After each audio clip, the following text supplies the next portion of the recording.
In the middle of the 20th century, in the United States of America, hundreds and hundreds of teenage boys and girls are becoming hopeless dope addicts every year. It's fantastic, it's unbelievable, and it's terrible, but it's true. The government maintains 2 hospitals just to treat drug addicts at Lexington, Kentucky, and Fort Worth, Texas. It used to be a rare thing for a juvenile to be admitted, but look at these recent figures. And remember, these are only confirmed addicts who have come to the attention of federal authorities. How many others are still only occasional users of marijuana or heroin, morphine, or in some cases sleeping pills? It's pretty hard to estimate. But there's one sure thing. Nobody is going to stay an occasional user very long. This is one game nobody beats. If you use narcotics, before long you'll have the habit, about the hardest in the world to break. And the dope addicts say, you're hooked. Well, how does one become hooked? The simplest way to answer that is to talk to someone who has had the experience. This is the home of Mr. and Mrs. Walter Howard. They just got their teenage daughter back after a 6-month nightmare that even Edgar Allan Poe couldn't have improved on. Mrs. Howard agrees to let us talk to her daughter, Phyllis, when we explain that we could use her case to help others avoid the same mistakes.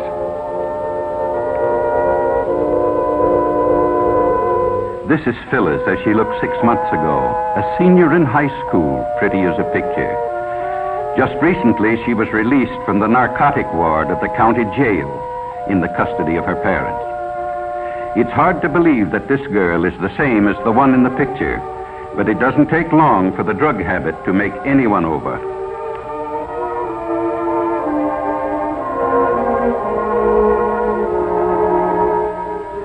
Phyllis wasn't anxious to talk about her experiences with dope, but she could see how her story might be used to help others, and she began to talk.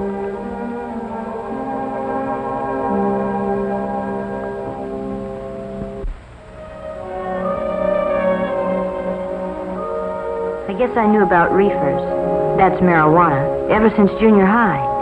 Some of the boys smoked them, the ones who couldn't get along, who were afraid of everything. You know, the ones with no backbone.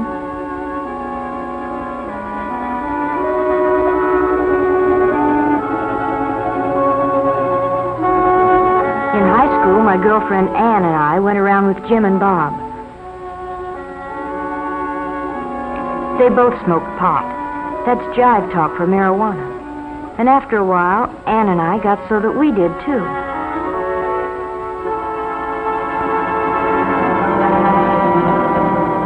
It's funny what it does to you. Everything speeds up to 100 miles an hour. You think you're real sharp, and you laugh a lot. You feel like you're the biggest person in the world.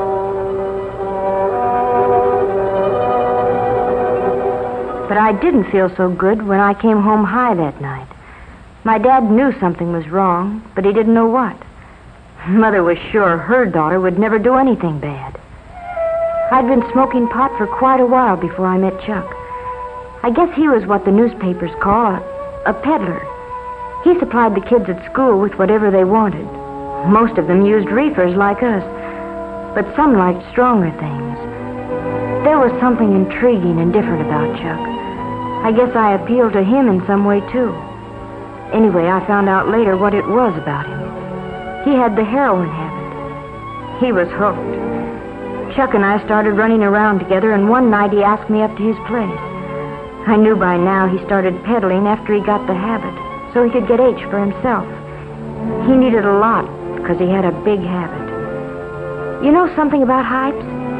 They're like a disease. They don't like to see anybody not using the stuff just because they do. Chuck finally talked me into using heroin. He said it would make him feel better. So I tried it. But I was going to be smart. Just take it or leave it. Nothing was going to happen to me. But before I knew it, I was hooked. Bad. I had a heroin habit as big as Chuck. I hadn't been home in weeks. Oh, Chuck and I were married, but it didn't matter very much. Nothing does. Not when you're on H. All you think about day and night is dope. How much you've got, where to get more, what you'll do if you can't get it. And then they'd got Chuck. They had to eventually, I knew that, but it didn't matter much. Nothing did except age. All of a sudden it hit me. If Chuck had seen the cops coming, he might have got rid of our supply.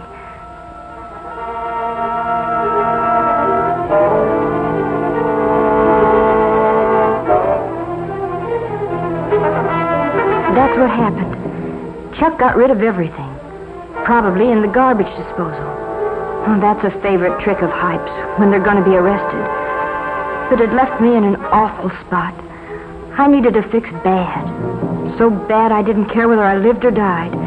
And I didn't know whether I'd ever get another cap.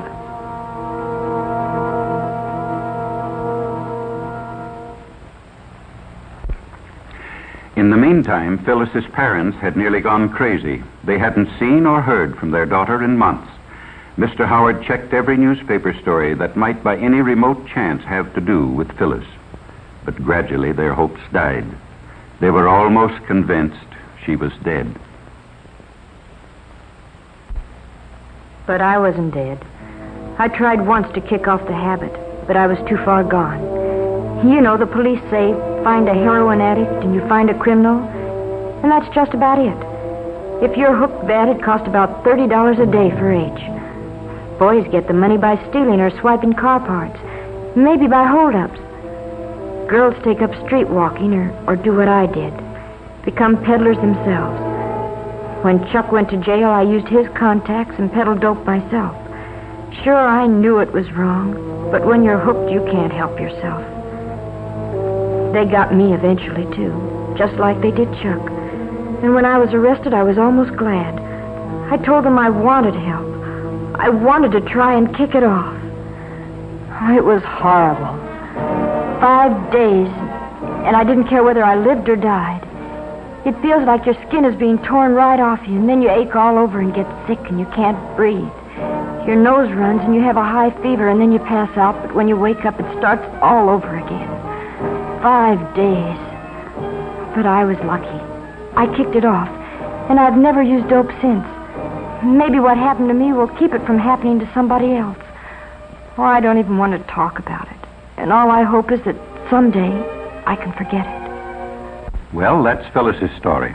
In the United States of America, 20th century. Unbelievable, isn't it, that such things can happen? Phyllis's case is typical. Most teenagers start off with marijuana. Then they decide to see if heroin has any kick. It does. Sometimes it only takes a few days to find out they can't leave it alone. In order to get money to buy it, they turn to crime. And that's the story. There are practically no happy endings when you fool with drugs. Doctors say restoring an addict to normal life is about the toughest thing in medicine. Well, what's the answer? Enforcement? Yes, that's one of them, certainly. In the Far East a few years back, they were lining up dope peddlers and shooting them in the back of the head. But it didn't stop addiction. It just made it harder for victims to get the stuff. No, the answer is a simple one. Just use your head. Leave narcotics absolutely alone. Remember what happened to Phyllis and others like her. Talk it over with your parents or school counselor, somebody you have confidence in. Some say the Reds are promoting dope traffic in the United States to undermine national morale. They did it in China a few years back. It's certainly true that the increased use of narcotics plays right into their hands. But why not show everybody, including ourselves, that young American men and women have too much intelligence to make such a stupid, ghastly, tragic mistake? Let's make tomorrow's headlines read like this.